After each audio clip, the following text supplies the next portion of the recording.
misses with the left, but he's landed a huge left hand again. He's down once more, and I think it's going to be all over this time.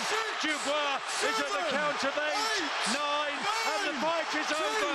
A towel comes in, but it was finished anyway. Usyk has shown that he is absolutely in another class to Daniel Dubois.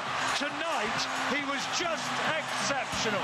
He was brilliant, absolutely from the word go, Dave Allen. Perfection, everything you could possibly ask for in a fight, and Oleksandr Usyk has it. The greatest fighter of our generation has to be. Yeah, sensational performance there from Oleksandr Usyk. Any doubters, myself included in that one, thought tonight could be Daniel Dubois' night, and Usyk silenced every doubter there. He went out there, dominated from the opening bell, controlled the space, picked it up when he wanted to pick it up, met fire with fire, and delivered a sensational knockout. One of the greatest heavyweights ever to do it. And what a terrific piece of finishing when he had his man going.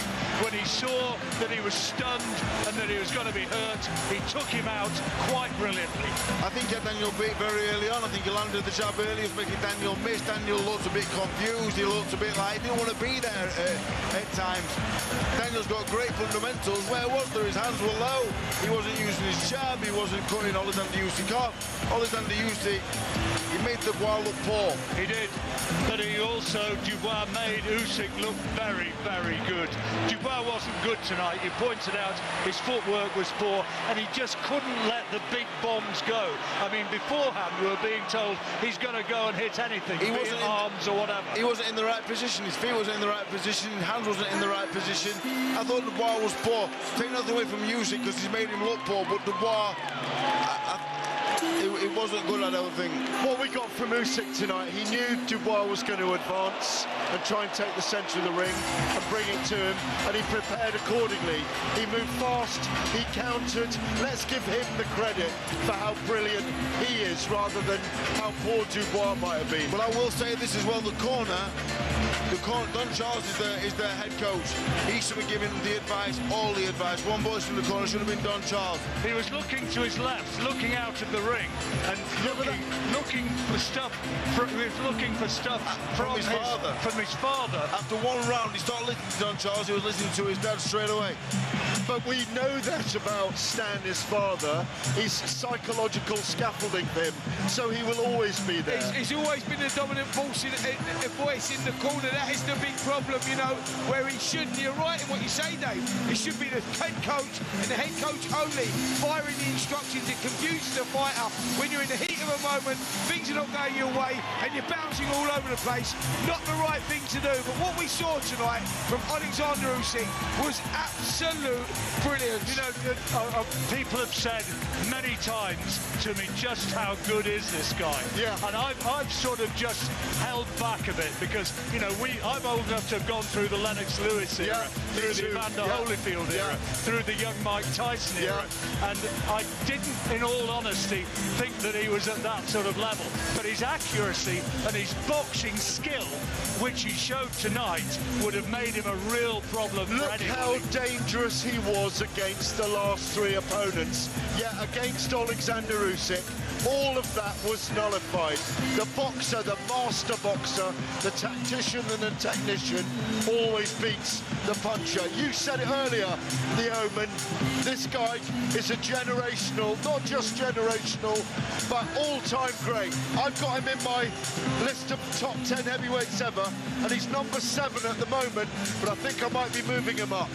You can't be undisputed cruiserweight champion, 2-time undisputed heavyweight champion. Forget who's around in that era and who they are. If you got your Tyson Fury, he's beat twice. He beat Dubois twice.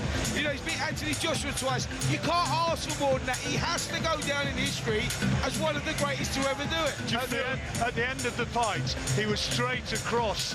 He was straight across to Daniel Dubois and saying things to him, giving him words of encouragement. He's a great human being, Dave, isn't he? You've boxed him, he's a great human being. Ladies and gentlemen, the end comes at 1 minute 52 seconds. 1 minute 52 seconds of round number 5. The winner by knockout victory, once again undisputed, and still the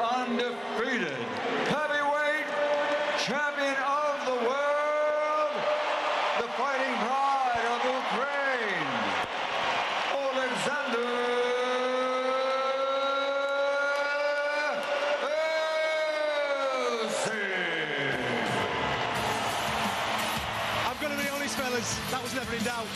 He was absolutely majestic all week. The way that he walked to that ring, the way that you could just tell in that lad's eyes that he was not going to be beaten tonight, and the way that he went about the work, honestly, 38 years of age, people have been coming at me all week saying he's slowing down, this, that and the other. He ain't slowing down, man. He's getting better.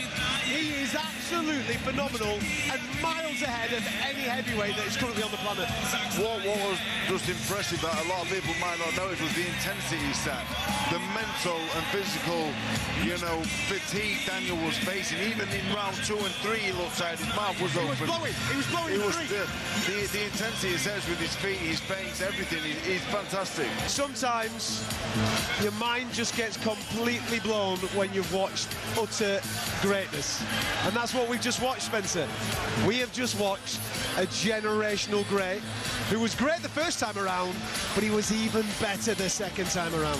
100% when Oleksandr Usyk gets that data, he works it out and makes things easy, doesn't it?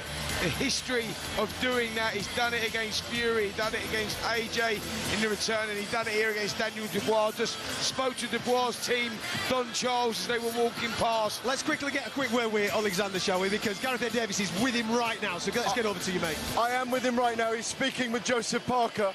This time I want to rest. You want to rest? Yeah, I want to rest. Holiday.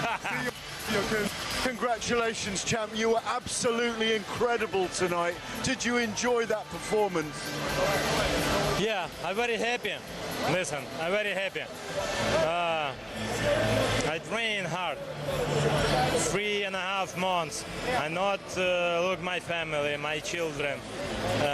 Now I'm a little bit tired, you know. I want to home.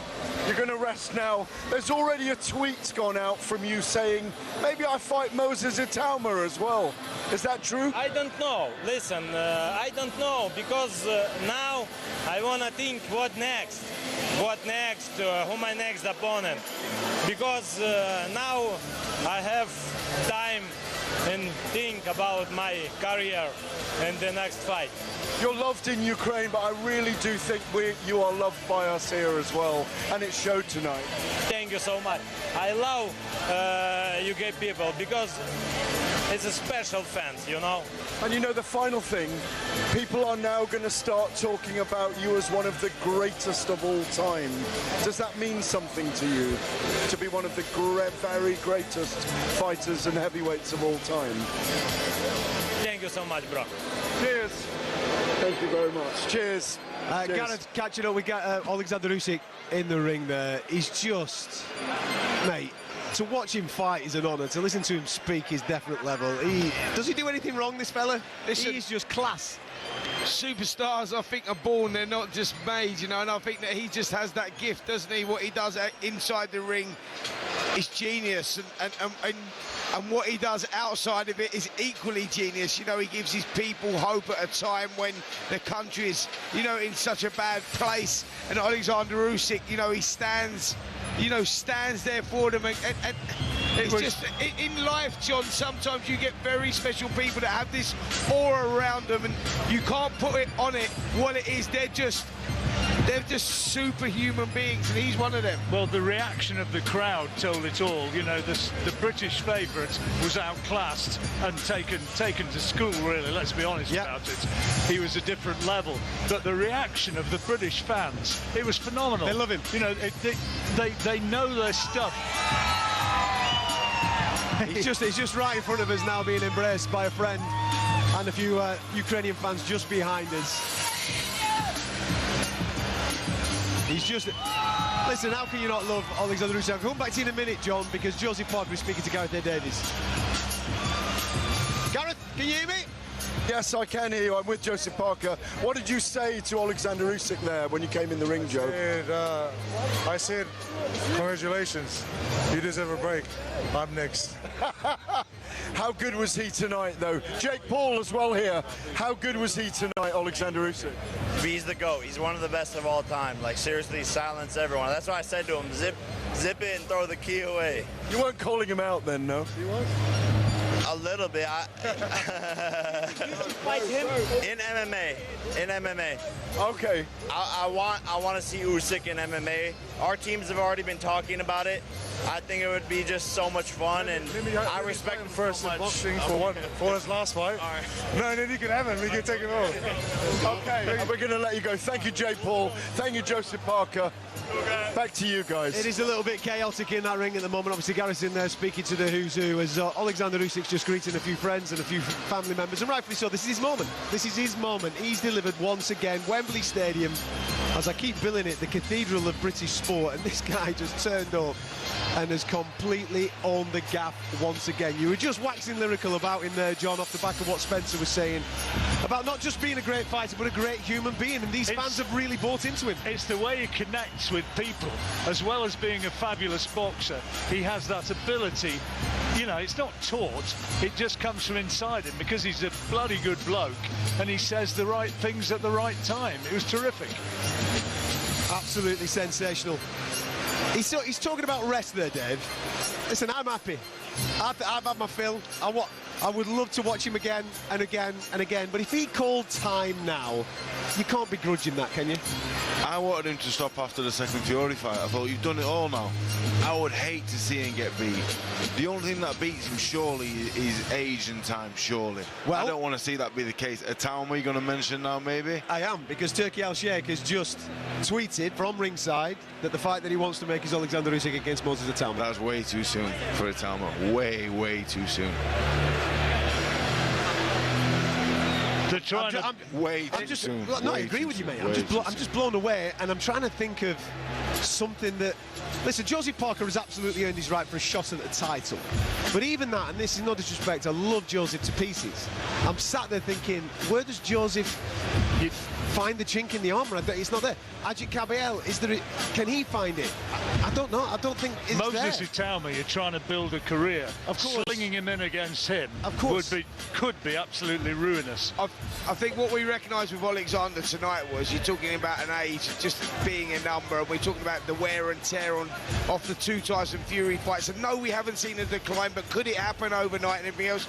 I just witnessed one of the best Oleksandr Usyk performances of his career right there. So, you know, like, there's no one to beat him right now. No heavyweight out there right now, and you ruin Moses Itauma's career if you put him in with Usyk right now, that is for sure. 38 is just the start there. Plenty of time for you, pal. Plenty of time. Yeah, I know. Hopefully I can get in shape and do something now. But in all seriousness, you watch something like that, as an active heavyweight, you must be inspired watching something like that, man. When I was walking to the ring, I actually thought, I'm going to go to the gym tomorrow on a Sunday. I've never experienced nothing like this. All my time in boxing as a boxer, as a fan. Tonight was something else. I've never seen nothing like it. It was truly sensational. Listen, we're going to get stuck into the talkSPORT Daily Podcast. That'll be available on the Boxing YouTube channel. Make sure you go and like and subscribe that. Thank you so much for joining us this evening from Wembley. Under those ancient stars, under that electric sky, we did gather in that Coliseum, carved from steel and dreams, called Wembley Stadium. 4 belts, 2 warriors, 1 truth. Well, let me tell you what the truth is. The truth is Oleksandr Usyk. We'll catch you next time.